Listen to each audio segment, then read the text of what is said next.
Basics. Okay. Basics. Here we go. Energy medicine basics. Energy medicine is a practice with a goal of rebalancing energy in the body. The biofields. That's a term that I could use. Biofields. That's pretty cool. Energy medicine is based on the energy fields in and around your body. I think this maybe applies to the aura stuff. It definitely goes along with how I describe the soul senses, in which I imagine them as sort of what takes in that information. I have to put a visual to it, or else it's hard for me to comprehend and understand. That's why I wasn't too good at chemistry. I had a hard time visualizing in physics. I had a hard time visualizing biology. I was the shit in biology, but the other sciences were kind of difficult for me.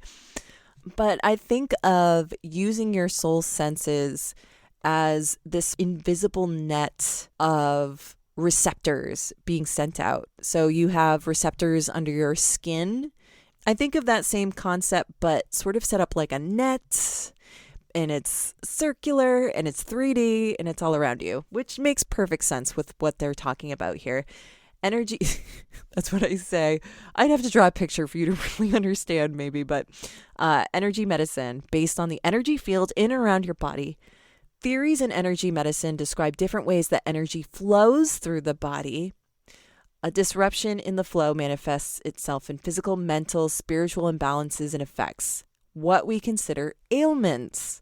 Energy medicine itself is used to discover and resolve these disruptions through intuitive and psychic means, as well as channeling energy to make subtle changes to an energy field to create homeostasis in a field that is not functioning properly.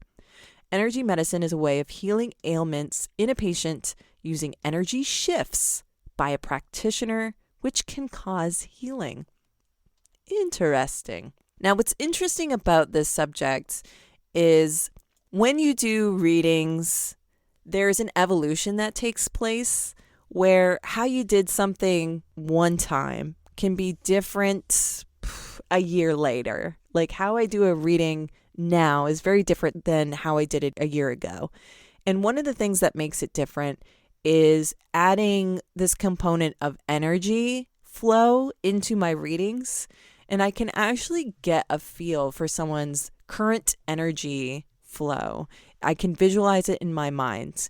And I can also visualize where there's impedances in the energy flow. And it very much goes in line with the chakra system and how energy flows through that. I have that reference in my mind, and it works very well with my intuition. So I'm able to visualize how people's energy is flowing, and I line up things pretty much how the chakra system works. And maybe having that information in my head helps me visualize how this works. But with that, I can get a sense of where there have been issues in somebody's life, what the issue is, where the energy is impeded tells me what kind of issue we're talking about, but also how it affects them today in dysfunction. Everybody's got dysfunction. What's yours? And so I can see the energy. Yeah, sign up for a reading and I can tell you. But I can get a sense of where there's dysfunction, why it's there, how it got there, when it got there. And it all has to do with this visualization of energy flow. So as much as I don't see myself as an energy medicine person, understanding that stuff, I do use it in readings. I guess I think more of it as healing, that healing component of drawing energy out of me to give to somebody else. That is something I don't have experience in. But assessing somebody's energy, that I do in my readings. So I can understand that aspect of this particular soul ability.